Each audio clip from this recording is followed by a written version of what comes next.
toujours vivre le bien TV bilile le kamalo bana ebele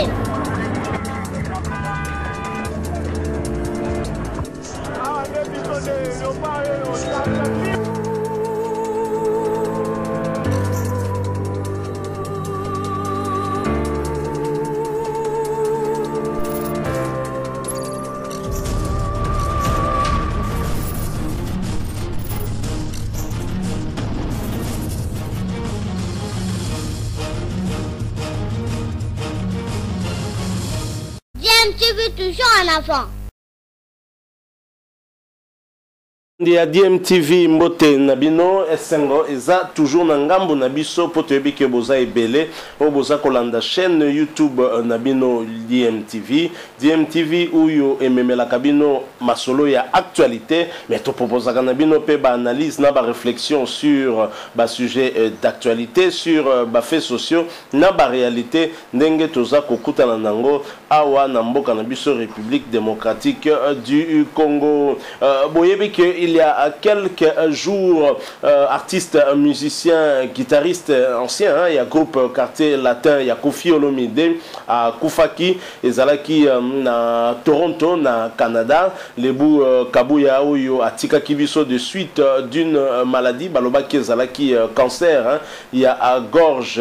Alors, bien évidemment, Ndekonaye ou Bazali ancien, il y a Quartier Latin, Bazali ko s'activer, aussi bien Bazali na poto, na Bazali awa pona kokoka ko rendre ba hommage digne ya artiste monene oyo la salaki pe musala na ye na mboka na biso oyo et matisaki pe en tout cas le kumu ya musique na biso contribution na ye en tout cas na culture na biso ezalaki monene pe makasi. Alors Lebu Kabuya za artiste moko oyo ayebani mingi na kati ya orchestre Quartier Latin mais a passaki en tout cas na orchestre belé bana ya Gombe ba yebaki notamment na orchestre Tushik Gombe to salaki pe mo muke sujet sur hommage naye à l'école qui peine flash musique orchestre ya bana ya Montikila oyo ezaki dirigé par Sam Tintoki par la suite à rejoindre na Quartier Latin ou comme appelé chef d'orchestre nango et na kati ya Quartier Latin ensuite ba ki ko sala dissension pe bango ba sala ki Quartier Latin Academia ou pe sala ki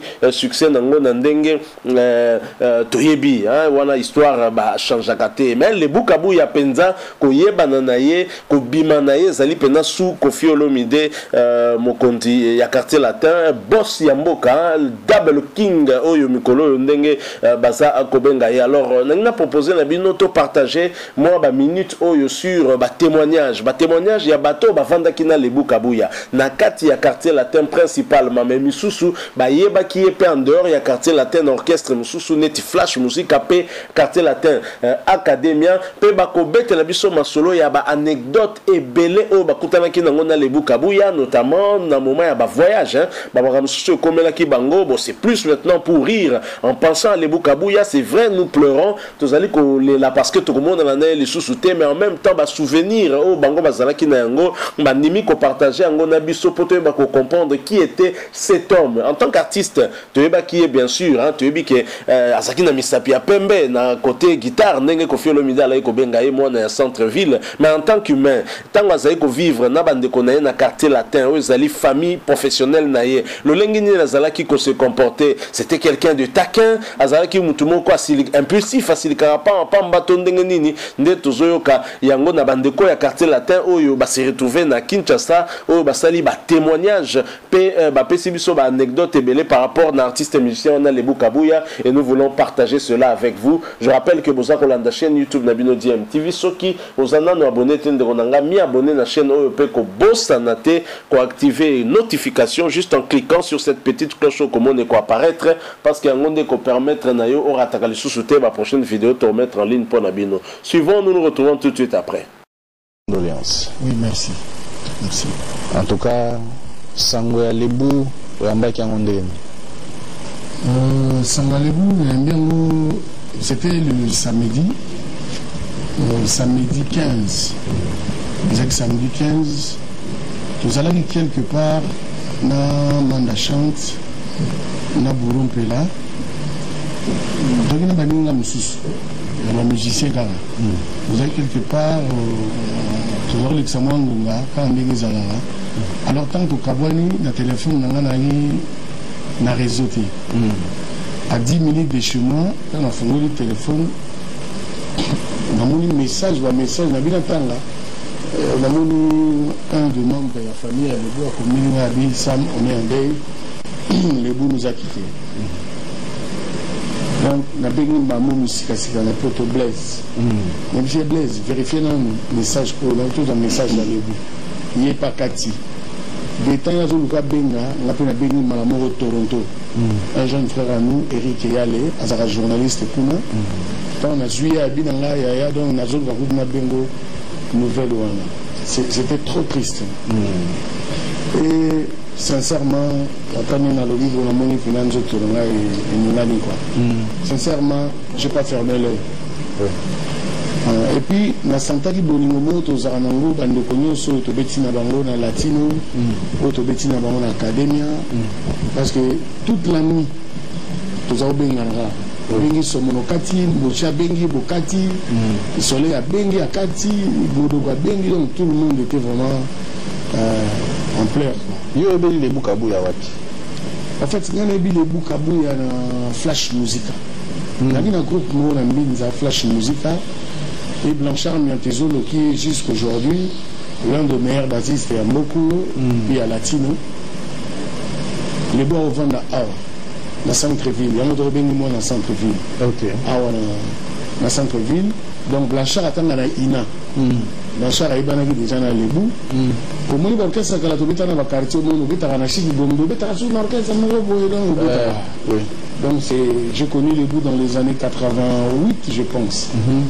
Quand vous voyez dans Flash Musica, un garçon bien, beau gosse, propre, donc à l'époque, quand il y a un Flash, avec un accompagnement. Et il y a été un Flash, Akuti Willy Boula, Suzuki, Modoga Obeta batterie, les boyers, l'accompagnement, Blanchard na base. Sincèrement, on a passé de très très bons moments. Jeunesse, le Flash, donc. Voilà, bien là que j'ai connu les bouts. Mais bien sûr, voilà, on a eu les bouts, on a parlé, on a eu maman, on a eu ma grande soeur, on a eu papa, on a eu un petit frère, on a eu Patrick. Oh, les lois, on a eu le président à l'époque. Mais bien sûr. On a un groupe Nangat, Flash Musica. On a eu le président, on a eu le président. Mais bien sûr. On attend où ils ont. Non, ils ont Yangati.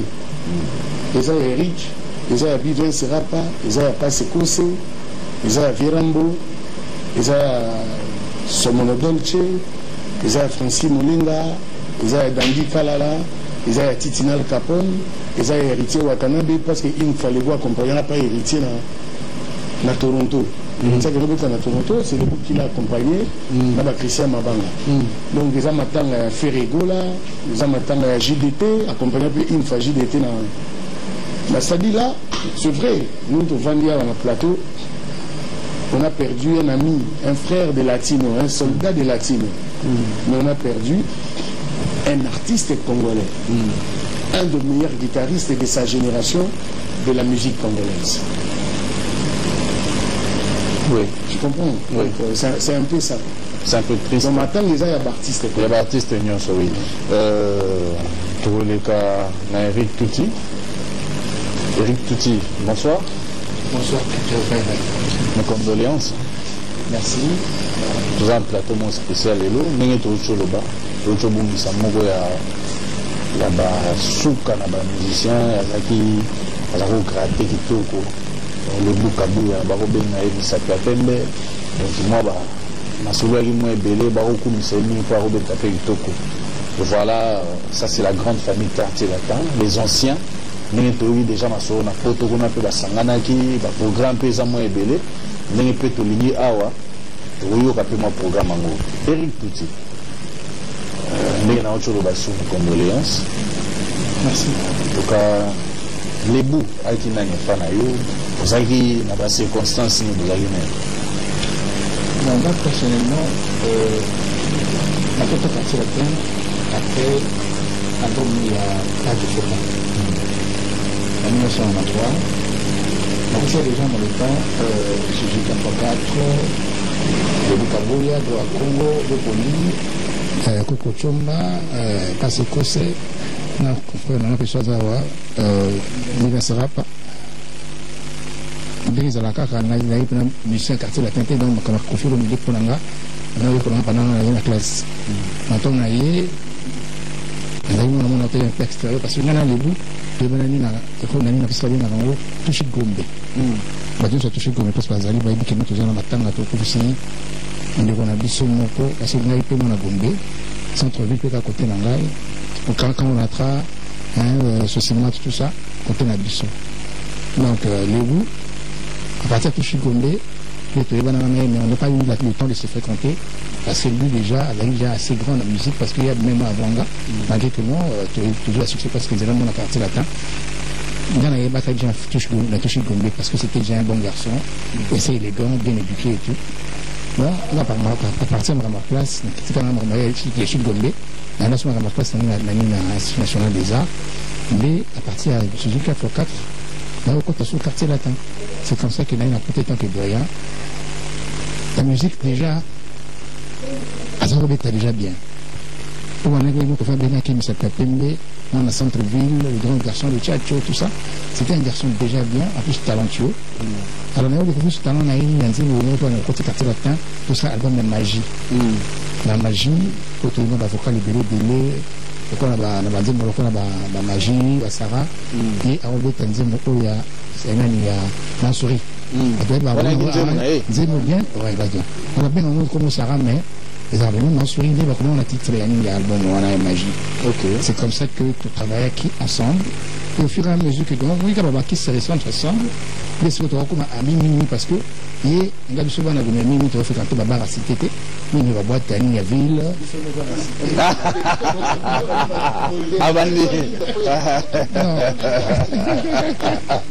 La différence c'est dans l'autre. Mais c'était pour Baba ils ont la ramine que la boîte dans la ville. Vraiment les beaux garçons à la ville, les beaux marchés et tout. Donc au fur et à mesure, il n'y a pas d'entrée dans la boîte. Si on a fait la boîte, on a payé la badandi kalala, la Francine Molenga, tout ça. Donc c'est comme ça, voilà. Donc c'est comme ça que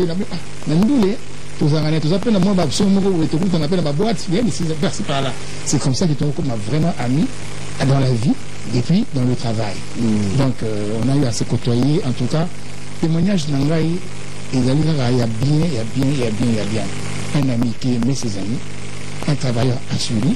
Parce que ce va aider le ah, on lui peut se mettre une partition au bout, ce qu'on a eu qu'un bien été. Avec nous, on partir en bétail, on est, nous, c'est quoi les bobés à nous? Nous, ça veut dire, nous, c'est une déco. Voilà, donc on va dire que nous, on veut dire qu'il y a un sens, il y a amitié, il y a fraternité. Nous on a commandé parce que le bout a fondé la biseau, à mis sous le corps, le bout a dit que la staff n'a pas marché déjà, la ville, donc on a mis belé Ndoukou, à cela pendant que notre gouvernement des amis et des frères. Donc, sentiment, européen d'un ami comme lui, ils arrivent vraiment dans une ligne parce que, au moment où on a mis beaucoup de micros, on a mis Kendati Kadou, donc on a reçu des ninga et des on a ouvert la vie à zéro. On a reçu des mines soit c'est la vie à avec beaucoup qui nous collent qui est vraiment compliqué. Donc je suis en train de pleurer et je me dis que non, ban est belé parce que on a perdu un ami d'enfance, un collègue, un frère d'armes dans la musique et puis donc vraiment les Boukabouya, dans un moment où il parce que Dieu, le Créateur, a emballé dans sa félicité, et puis il y a un ange, le roi Zayou, c'est pas Pembe, donc toujours les lacs. Ah ok. Voilà, tous les capés na Bivens. En tout cas, Bivens, vous allez à moi vers la télévision, vous allez moi trop médiatisé. Donc, en tout cas, donc, yo ko tout souhaite aux zoniments mouké.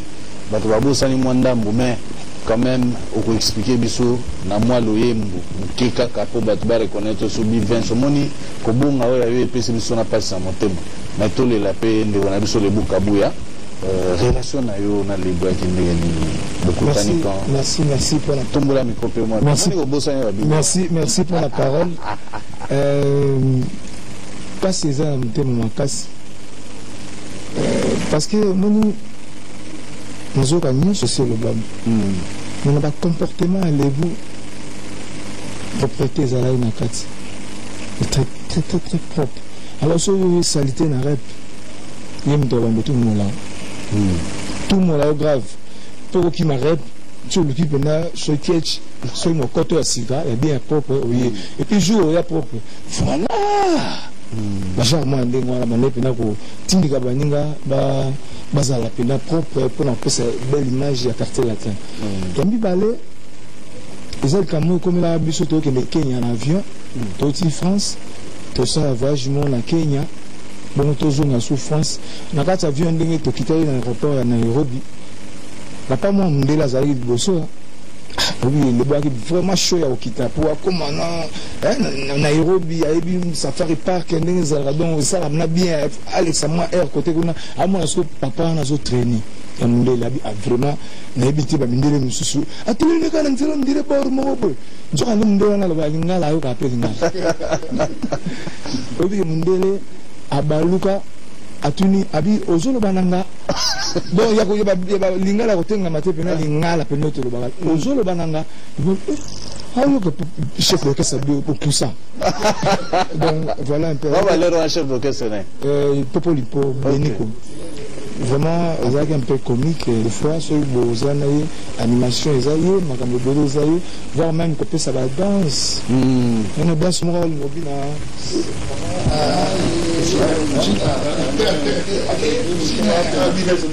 voilà donc azaï un peu na maman genre moboya vraiment souci na motema lo nsuna ko lo ba na maman ya bota biso nyonso aboti le bukabuya bandeko nyonso parce que ça motema toko seka oui parce que na matanga za ka ko le laté de faire un subo meka au seka ça passe on a boti moi na na ça moi ke ku fana Canada ça passe mingi zamba sunga biso asimba motema ba konzi ata ngeni ba ko sala po ça passe quoi mais quand on le on le na TVT aussi na le na TV ndé na c'est des affaires on changera ba face na l'homme au mille visages oui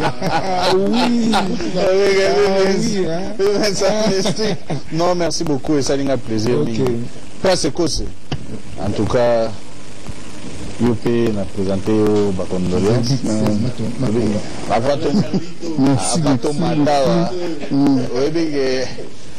Nayoki bama solo na ozo beta wana ngama otisi go na oseka na mutema. Mais yo za mutaba souvenir. Souvenir nini ngwa bien regarder par les Bukabuya. Za tigibiso. Atukona les buna garder ba souvenir ya bien. Je pose quartier de Timobima. Na garder ba souvenir ya bien. Ya ndiko azala mukina ngai. Azaki surtout tamuli moi li kamukebu. Moi biso de photo na na nzela ka.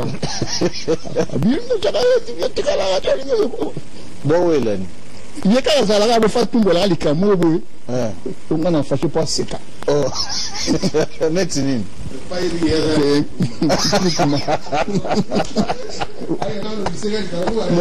on se ça n'est pas azui les calabis à la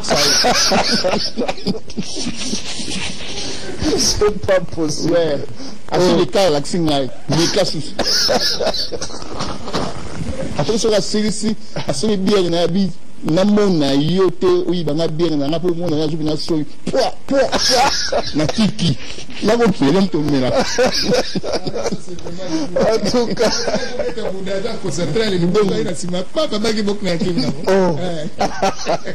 donc la banga mutu muso buvana moto matumbo do matumbo li afasha raté ya sekara matumbo la ina ofashe ta sani kaka comme ça cacher la tête avec nos esprit d'équipe voilà donc devant la Bassam Eric devant donc la bonne déco nous allons les partout est-ce que vous avez un esprit d'équipe là vraiment batu bazana image à quartier la tête tout le monde c'est non micro faut les gars exploit faut les gars exploit faut les gars ba magie ba loi ba V12 ba ultime on dirait quartier la tête à l'époque na bino yinde on dirait vous avez pena ça comparaison on était pour ngana ngolobela mingi bateau to vivre là-bas mais kasi ngo to lo la mission montant to vandi ko sekana aussi bozo seka complexe ezate moto danger azate puis na oyo kandengo zo beta masolo ya bandeko na biso baza na poto d'ailleurs ba équipe na réunion. Tu sais même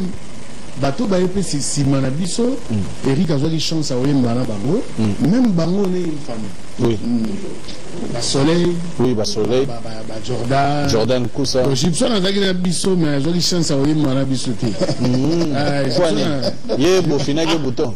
On passe quoi ça c'est quoi c'est gagné. Ye zo beta masolo bien. Yo ermo zo banga na o makambo. Non mais réalité on a babia Eric tout c'est Sam Modogo Bouro Willy Boula mais il n'y a pas de place pour lui.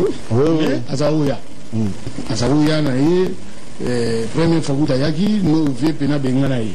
Oh oui bien sûr. Bengana Gibson. Mais bien sûr. Zonga. Moi bengana. O bengem bilabel oyoki. Moi comme bimission na Eric tout oyo. Oui yo mto bimisi comme bilabel quand to vanda. Enfin, oui, Likala.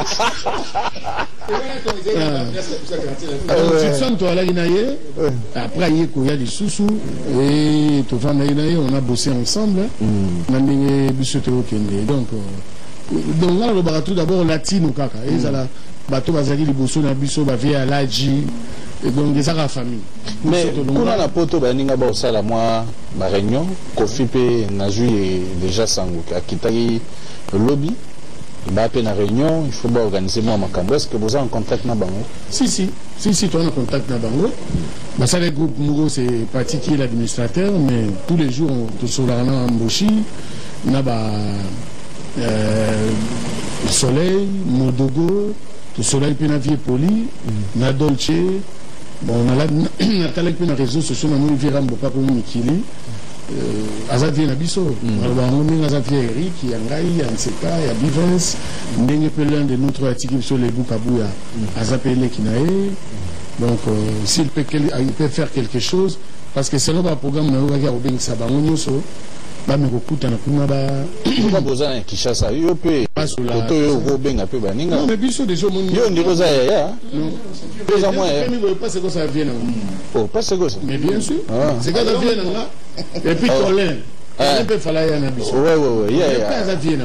OK si to kai pas vient là mais les années to kanga mi boye boura za na nzela na habité soka wa kuta oui à ko tabiso oui donc après on organise un jour photo de la maman oui na Funa photo comme pas mère parce que le bois tiki bana awana Kinshasa et puis tiki bana msusu na photo donc to comme pas maman to pese quand même doté to vana na mke to solana bobino bozi biso pene to zaboye peut-être sauf imprévu to organiser réveillon moko semaine prochaine oui parce que na poto ba ça réveillon moko le 29 donc photos à la communion na bango lelo na Toronto baza na réveillon kuna na Soleil no Olivier Boliana dans Dikala la Olivier Bolia oui donc lelo ba osangana kuna donc le coin à Paris ba osangana le 29 biso pe to osangana le 29 donc celui va changer date kuna biso pe to changer date OK donc yango pena to beta c'était na toutes les personnes de bonne foi, de bonne volonté, au balingara la bonne musique, au balingara la musique à Congo. Tout le monde latino parce que les bons musiciens à Congo, c'est bien. Avec une orchestre, orchestre ça les biso tout les latino.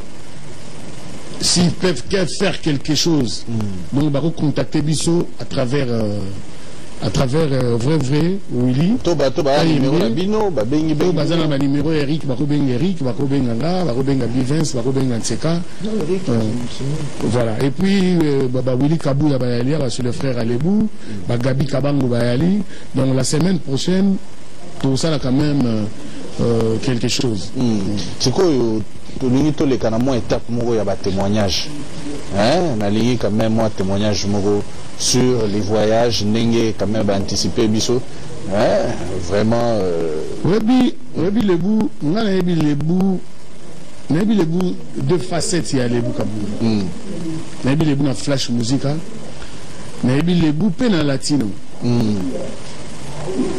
personnellement le bout azaki bon guitariste nazo sa témoignage le loté na sina sala ngo déjà mais le bout a prouvé grandeur na ye na miss ngai tant que ça l'académia abeta album mobimba ye moko. Et puis abeta au moins 12 chansons. Nzembo na nzembo ezane longi nango. Oui. Mais avec peine avec C. Exane. Avec peine avec C soit Betty Mabok. C'est-à-dire anecdote moi c'est-à-dire premier concert à Academia à Paris. Nabina yo ndu kwa matana na podium de grand mai wana na. Sibo ayena lito ina buro na lebu sova na somono. Yo peli kamba somono iko tika. Wala adversaire na.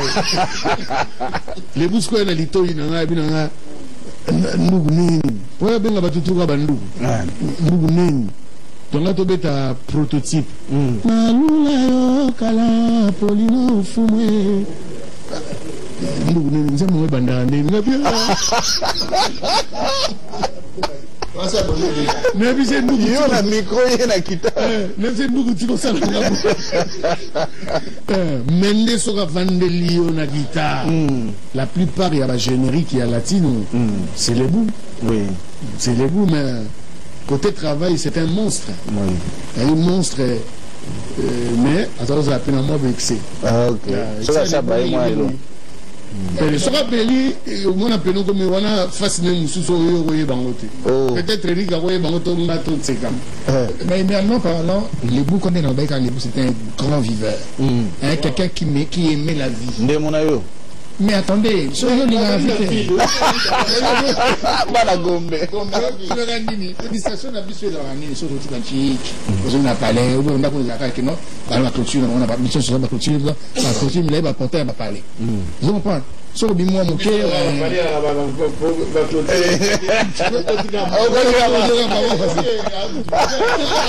Moi, la Gombe, vraiment, moi, la Gombe. Non, non. Il y en a, c'est donc non, les Boukabou, il y a côtoyé tout le monde. Imaginez que, même moi, dans le centre-ville, mais au bête, en flèche musique à la ozone. Ozone, à côtoyer. Voilà, ozone, la Blanchard, bien sûr. Ah, Blanchard, ok. Ozone, donc c'était quelqu'un qui savait vivre pleinement sa vie. Azalaki hypocrite. Les bouts sont dans les camions, ils vont nous. Oui, que alors peut essili. Et moi, c'est fini. Donc c'était quelqu'un qui aimait la vie. Donc, soyez pas dans un problème.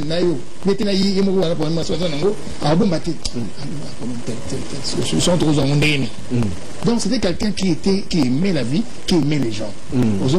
Donc tout, voilà. Tout toujours là-bas, excès là-bas. Moment il y a bonheur, madame Mozalaka, ma BP Zalaka, mais c'est quelqu'un qui était vraiment bon. Le lot on a nazo bangate, en tout cas parmi les bateaux d'église, c'était un gentil. Gentil bateau d'église, bateau de Bible, bateau non, bateau de Bazalaka, bateau de Saint-Bassin, tout Bazalaka, mais les bouts Azalaki gentil, parmi les gens qui étaient bons dans la vie. Donc on dit que ceux qui passent à Zalaki, ma collègue n'a pas de Bazalaka, na Toronto kuna, au Babona qui quand Bazalaki na dernier jour na ya vie, il dit que Zalaki hôpital moko, mais il dit que Asina qui d'excuse naïe, et pas un Zambé à tout bel qui n'a soumis naïe. Parce que c'était quelqu'un de bien. Parce que Moutouwa les bouts, mais il n'y a pas de Zambé. On a tout le matou qui là déjà. Ben, en tout cas, nous avons vraiment l'information parce que ça fait longtemps que nous avons quartier latin, information, normalement, nous avons les bouts en 2016 à Montréal. Ah, ok. Nous avons à Montréal, tant que nous avons à Sarkozy, à l'aéroport, nous avons dans la salle, il y avait presque tout le monde. À Montréal, parce que il y a moi. Boigna et à Montréal à Koufaki. Et dans la salle, nous avons les bouts, nous avons une danseuse, nous sommes au Kadicho. Ok. Nous avons à tout côté. Nous avons pas JB. Tu es à la Bisso. Bon. Nous avons l'académie. Ah, Zara non académie. Mais bien sûr. Après à transiter latino. Ouais, latino après BCBG. Ok. Tu as les bouts dans la salle. Il y a un problème ici, tu es belé. Tu es belé, les cas en beaucoup, mais il faut dire le baraté. Mais ceux qui nous ont apprécié déjà, il y a apprécié au Boigna, ceux qui ont apprécié la autorité. Mais il faut le baraté. On l'appelle Bima Parambo. Ah ouais, Kobima Boy Parambo. Voilà. Donc c'est mais bien sûr que oui. Viens à Laté, viens à Bisso, tout le monde dans Abouna, Bamodogo, Namikili, Bayado à Congo, Banisa, vient à Bissoki. Suzuki. Tout le monde, il y a des prêtres. Bon Sambo. Ok. Donc, il y a un moment où il y a un l'aise, c'est-à-dire la solution est belée aux hommes. Mais à Babia, il y a quand même un belé, tu étais vraiment. Il y a ce corona qui est Mikili, on a un babia qui est organisé maintenant la Babia Ngai, Mboshi Passa, dans un maître Machuda. Donc, biso 3 ans, on se réunit, tout le monde musicien, chaque monde, tout le monde n'a pas et on a fait ce qu'on a pu faire. C'est nos frères. Au temps où le bill comme Babia, c'est-à-dire, c'est très douloureux. Oui. On a perdu Babia Ndonga. La génération a bissonné au Rwanda. On perdre Jean-Loup Manzoulidi, Mireille Kondé, Babia Ndonga Choko, Mboyo et Lelo Sikoyo. On perdre les vous. Najaki. Donc c'est vraiment triste. Mais nous tous en avons hérité en Akin, nous avons Nina Yalebu, Francis Moulenga, Prince Senze di Bayalia. Parce que dans le ministre, il y a l'académie, il y a le quartier latin, il y a le Chigo, il y a flash musique, il y a la musique à Congo. On va essayer de faire ce qu'on pourra. Donc, pour honorer mémoire, il y a frère Namso. Le message est encore lancé dans la bonne musique. Donc, vraiment, veuillez nous contacter ou bien contacter Willy de Vrai pour nous avoir un programme. En tout cas, dans la semaine prochaine, on va organiser quelque chose pour le sur le Boukabou. Oui, parce que c'est. En tout cas, dans ce pays, parce que vous avez moi rare. Nalingi. Moni ba délire ndé za na ba orchestre parmi ba délire et markayo donc abenga tsika baba obi sabi ko pandi ko tsika le belo mo boya alo ba mais luku attends baba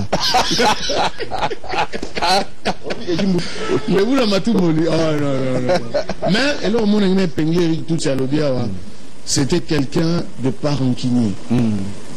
En tout cas, soit dans les camps, au Belao. Alors, le Belao, c'est on a peine au Bangatea, au Banao. Alors, béton, l'eau, mais libre.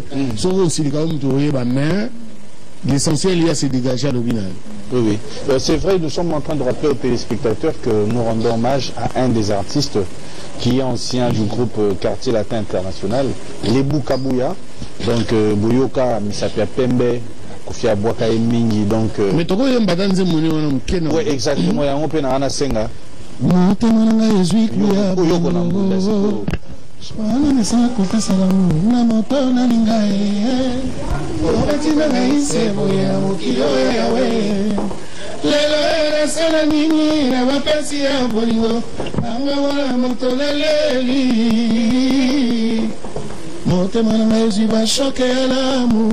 Nasala nini ngama mama yo yo yo natsuna nani po ya melanga telikambo yo yo yo mboteme kotina ngana mi boma tona mi salama be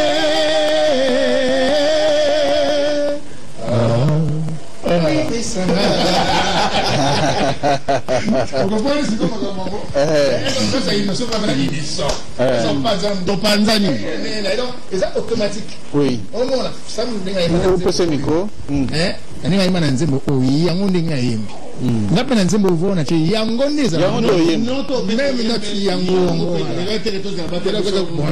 Ok.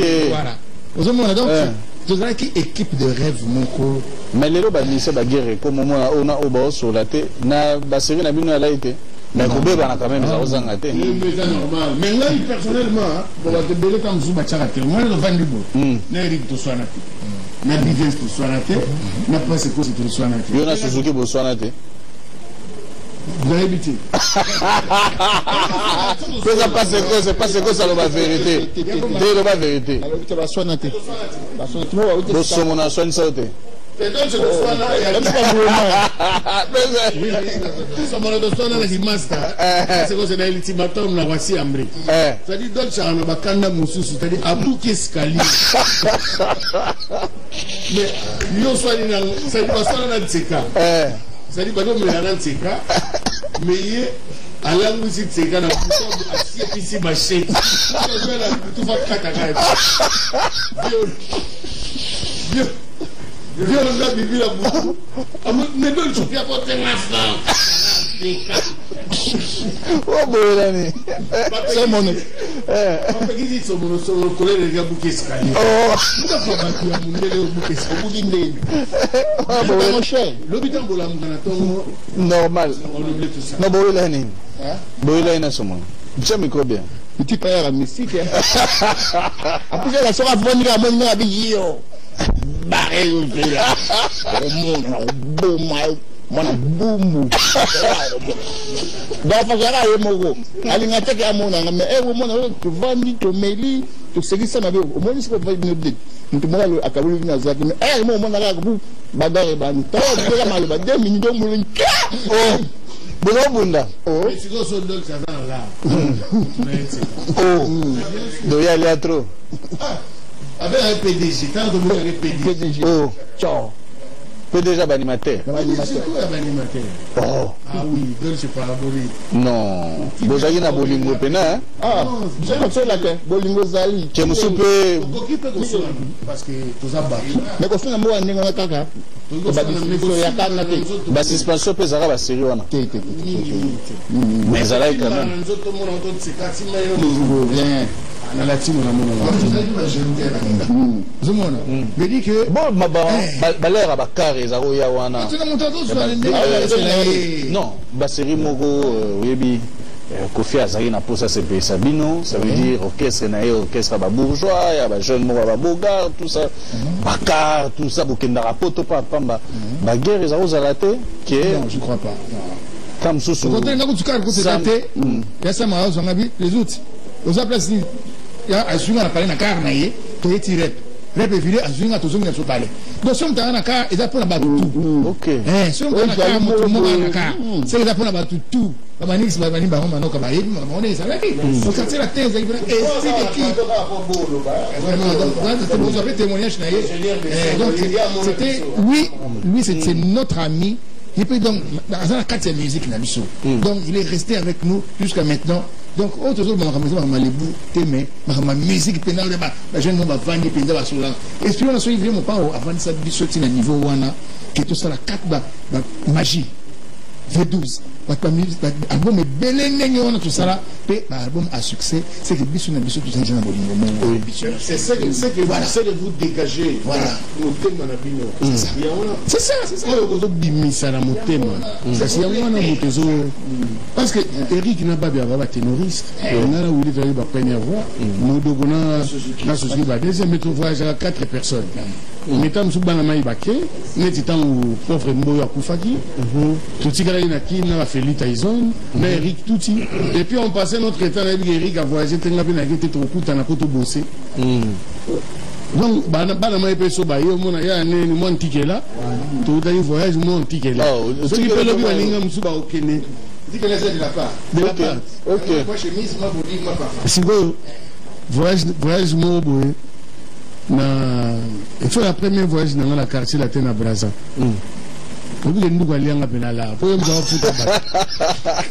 Les boum doivent foutre. Ah, chef. Oh, allez chef. Les boukabou. Mais est-ce que c'est l'arbre pour autre précieux zélana? Oh, Mazara zélana ni l'arnangai. Na vani ya bisi na tuko na sonde batu pour toi na directeur mo nzoto mukebe mulai direct nzoka basala ekop na direct na biba aza chef mais a petit na ngai nzwai eleki na ngoto ke lo bit le mo na soir ba auto ba eboku na côté là na chambre na bloquer porte na mo solar na ngebimite mo chambre batu mutu ba ya obinga na obima yo ba ya ozwa bon crier bêtement la chambre. L'icône de Bima. Oh. L'icône de Bima. Donc, bon, ils ont un dingue à ma bête, mais n'a un canaille car. Oui, canaille. Nous les. On va faire bisous des gens appelés des esprits, donc. Oui, ils ont petit dans la théorie, les gars, un esprit. Oui, oui. Mais le bout, c'était quelqu'un. Le bout, hormis. Tout n'est pas ça, je ne suis pas parfait. Oui. Eric Aza parfait. Dans un défaut, on a un mal à l'aise. Mais tout d'abord, du point de vue boulot, c'est un bosseur. c'était un bosseur.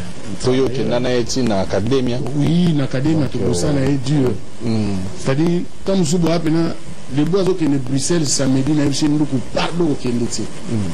Pour lundi, tous dans le studio. Et dans le zone, on a dit, je me dis, ah, bilingue, ça va là. Nous, au zone là. On dit que lundi, à Zobé, on a dit, toi, on a studio à 10h, que non. Nous, on a le mot piné au passe. Donc, on va dans le studio, tu es obligé de reporter séance. Il était un peu têtu, mais un vrai gars, un vrai mec, numérique là-bas qui, les bouts, il vivait. Il vivait. Il y a un moment depuis tu as dit latino. Tout de suite, Bakanga Mayo Bangomba. Ok. Même état d'esprit. Ok. Même état d'esprit. Même état d'esprit, Eric Touti. Ok. Après, on va Moussou, on va bomber le Bapé. Mais attendez, les Kamoussou, on va peine à Mingeza. Hier, ça allait reproche qu'en français. Ça va aller. Yo pour les français trop. Yo sur la. Ça on a vu sur les plans, on a vu sur la baclotive, ma mire mais là. Yo sur la mi na configure en français. Pourquoi vite les autres sur la nègre en français? Pourquoi? Voilà, en fait, on comprend que les gars, ils ont français. Mais ils ont une gravité, français, ils ont un grand moyen de communication. Aux hommes, si l'ouba, ils ont un moyen de communication. Donc, mais, il faut être à l'aise dans la vie, quoi. Oui, parce que les autres, vous savez, les Camerounais, les Lingala. Pendant le bango, exactement, les Lingala ont manqué par mot. Alors, moi, français, pour qu'on est à l'aise. Donc, les Boukabouya, c'était un ami. Nazaro le peut trotter en fait. Aboye va les bouts trotter. Normalement réservé. Avec un second réservé. Soit pour un peu de naïe, donc on a que là, beaucoup de moi solo, bani. Donc, et ça caractère à l'ébout. Moi, je m'en ai dans un bagan naïe, que non, Zambé, voilà qu'elle a bisso. L'ébout Azali, c'est quoi? Monter manège la canne parce qu'elle dit que non, Atiki Bolingo belé, la simanaïe. Vous comprenez? Parce que belé, ça va belé, vous savez, même dans la Bible, d'après cet exemple, mon coup, au Banou Sobayebi, nous avons mis un bon mastodon, un mort. À tout naka, l'autre, neveu, Anani, et Abraham. Abina Mokilo, on est tous allés bon boko. Et c'est ce qui va basali 4 et à Malam. N'a bon Mokilo, tu sais. L'autre, tamboli, finalement, ils ont gagné, n'a pas un aïe. Aïe, l'autre, c'est bien, non? Ils ont gagné, n'a pas un aïe. L'autre, il m'a appelé, on a bon Mokilo. C'est quoi, on a pourquoi on a vu nous? Parce que là où il y a les bouts et les kaki et belé. Alors, on a limité quand on fait. Parce que mon tuto a zanga mabité. Zambé a zanga bolingo, Zambé a pardon. Moi, je suis sûr que là où il y a les bouts et les kaki belé la balance, il y a qui mabé. Donc, nous avons appelé mingité, mais on sait que la prière n'a pas tout au bas Zambé la ka. Pas au bas bon de la Zambé. Ah, maman, pas tout au bas un souvenir malam où il y a les bouts. Chaque fois que vous avez tombe, ah Seigneur, nous avons les connaissances les bouts, on a vraiment à côté de nous, mais c'est vraiment tout les bouts. Pour basaler taba, ataba tout les bouts, t'es quartier la tente. Ma frère, bah chrétien, bah musulman, bah tout ça, mais là, quand pour la prière, on a un bon quartier pour soutenir les, pour la akunda bien, pour la honneur, mais la prière dans le pays. Parce que personne n'est parfait. Mais Dieu s'est pardonné, ceux qui battent la bonne de la pour nous. Merci, voilà, c'est ça le message. Nous sommes en train de chuter. Je vais. Maintenant, il a passé sa message, mais pas de ministre à Bazan à Poto. Oui. Donc, vous avez la meilleure amie à monde. Donc, vous avez des signes à monde, mais tout ça, la priorité dans Bolingo. Oui. Dans Bolingo, pourquoi? Na ko bo ya opé Eric tout timbo tete. Pour le biso Eric Azate, na est-ce que vous savez où il est là? Parce que mista nanga, c'est juste le bien mon frère Patrice nous aime moi bonjour. Donc c'est très important de se dire bonjour. Tout le monde a ancien quartier latin, c'est ça? Tout le monde, ce n'est pas par rapport aux autres. Ce message, c'est pour les anciens. Oui, bateau, bah, dans Kuna. Yo, ça va sonner, donc, yo, quand il est campo. Bien sûr. Yo, quand il est campo. Que va te mettre à un mot tété. Oui, bien sûr. Vous appelez rien. Boli. Ah! Bon, yo, regarde. Oh, on a eu la sopalité. Oh, voilà. n'a pas ce que ça l'obana. Voilà. La présidente sur la Bengal. Ça va, ça n'a pas de respect. Mais à mon ingati. Mais à Bengal, on sait, mais on va parler d'Israël. À Bivan, la vanne, il va tirer Bengal à Tenzé. moi il ngande bolingo pour aller parti sur du pain d'amour et c'est pas kende parce que tu gâtes tu doses oh non c'est juste que ne peut ça que kanda moyen non c'est très important on dit maramsu batu bayina na uso landila mo peneza mangaba bako yina na po ozelani ni mukolonga na odaye tango orgo senga nga pardon mais sina kufi oui so muto esi akufi na osenga pardonner parce que ça qui moi osenga muto pardonner les lots on plaire notre ami et frère les bouts qui est parti donc il faut être à biso tout le monde a liwa na musika na biso mais ce que wana beti biso na kati ya famille na biso donc tu peux te dire que ekoki pe kozala ngai normalement liwa ezala poté ya biso bato tozana bomo to tskala na bomo on n'est pas éternel.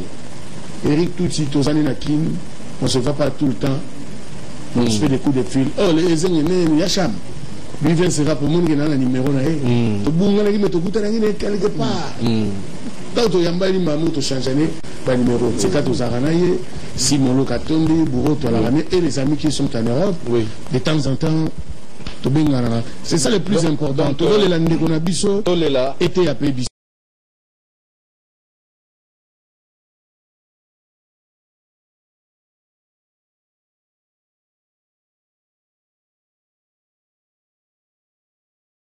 Voilà, nous sommes de retour. Bouti Kolandawana, notamment Sam Chintou, Eric Touti, Bivance, l'animateur, Bolandi Pepa Sekos, Moto ya Ambonda, Nenge Basali témoignage na bango par rapport na Lebu Kabuya, Oyo Aba partageaki kinaye, ba bon moment na kati ya quartier latin, Lebu Kabuya Tika Kibiso, je pense, ce qui mémoire n'ange trahir ngate samedi à le 15 mai 2021 à Toronto. Alors, de sources familiales, les Boukabouya souffrir longtemps n'a pas si na niveau ya gorge ou malheureusement il y a qui comme cancer ya gorge pe maladie wana et salaki que a kokako comme au Canada pendant qu'on soit soin approprié. Malheureusement Nzambe a décidé autrement. À Tiki Biso à l'âge d'une quarantaine d'années et le Boukabou à Tiki Bana Ebele Ndenge Bolandi Samchin to Alobi Misusu Awa pe Misusu na Mikili ya Apoto le Boukabou ya Beti na ba orchestre Ebele dont Tushik Gombe a Betape na Flash Musique avant kota na kati ya quartier latin et pas Iwapi a participé en tout cas na réalisation ya ba titre Ebele au Toyebi à succès le rôle pas de faux pas Mansouri, Petit à London, etc., etc. Alors vers l'année 2000, a décidé à Longwa quartier latin, puis ensemble, na bande comme sous ya quartier latin, baye kosa l'orchestre quartier latin Academia, oyo na ba Sam Chintou, ba Dolce Somono, vraiment ba musicien Ebele, ba Bourreau Mpela, et ensuite ba Panzani les sous-soupe, baye kosa la quartier latin intégral, et nakati il y a Nasima quartier la terre Kofi Olomide à Bimisa qui peut Banzembo Ebele notamment Volte-Face en 2002 P Vaudou en 2003 Lebu Kabuya un artiste talentueux Bolandi ba a collègue naye nakati ya quartier la terre pe na orchestre msusu ndenge basali ba témoignage oyo et marqué biso pe ba anecdote ebele ba bimisi ko yipsa mso que Lebu Kabuya c'était quelqu'un de taquin azalaki en tout cas ko tumbola la matumboli surtout pas c'est ça ni kwama na matumboli ya Lebu Kabuya mais n'était pas rancunier c'est-à-dire quand même on regarder les op candidaté c'est l'image en tout cas que bande konaye bazali ko garder nango par rapport naye alors lesquelles leçons nous retenons quand même moi au-delà de tout ça je pense que liwa Lebu Kabuya ko rappeler biso le sousou monene orchestre au quartier latin pe monene artiste oyo Kofi Olomide oyo à travers ye à sali famille moko je pense écotique à la vraiment pour na libéla parce que ba musicien on a boyo qui pratiquement ba kaboli jeunesse na bango ensemble sous l'encadrement ya Kofi Olomide malgré onyo surtout to kaka ya mabe mais boyo ki na kati na bango ezali ko régner pendant ambiance moko bon enfant ezali suite un encadrement on a Kofi Olomide qui fait de ce deuil aussi son deuil hein, parce que les Boukabou ezali na famille na biologique mais sa famille artistique son papa c'est d'abord Kofi Olomide et nous espérons que ce dernier va s'impliquer pour que ba c'est qu'on est Coca-Cola Kalulenge Longo Bani Bolandi Sam Tchetunde ndenge à salipé témoignage par rapport à Koffi Olomide vient na bango boss ya mboka Double King so Koffi Olomide koti makambo wana nyoso to le kamala mingi. Pourquoi pas voir le corps de Lebou Kabouya revenir ici à Kinshasa sur la terre de ses ancêtres et à Kundama na liboso ya maman nae oyo abota qui est famille avec laquelle d'ailleurs nous partageons en tout cas la douleur hein pe tous allez compatir na malheur oyo komeli bango et komeli kaka bango te komeli biso ba congolais parce que biso tous amoureux il y a culture na biso et surtout na DMTV nous avons toujours accompagné les artistes et musiciens. Nous partageons encore une fois cette douleur là et nous vous présentons nos sincères condoléances à la famille biologique il y a Lebou Kabouya, la famille artistique naye en commençant par Koffi Olomide oyo azalaki mentor naye mais Torobo ça n'a pété ba orchestre pa yo puis à l'école ko la touchi Gombe Flash Musica ba academia et nous surtout on a tout présenté na artistes et musiciens en général ba condoléances na biso. Merci beaucoup Nabino Batubolandi biso to comme na suka soki bo sepeli botiki na biso un maximum de j'aime. Mais si vous avez un commentaire moko ya ko partager na biso bo zangate kotiki la biso yango. Merci de vous abonner à cette chaîne DMTV bo ça n'a pété ko activer petite cloche et la notification oyo bokomona dès que ko apparaître une fois que bokomi abonné bo cliquer dessus et ko permettre bo rataka le souter ma prochaine vidéo to ko proposer Nabino. Encore une fois merci Nabino, nous espérons vous retrouver très bientôt avec un autre sujet d'actualité. En attendant, portez-vous bien et DMTV vous dit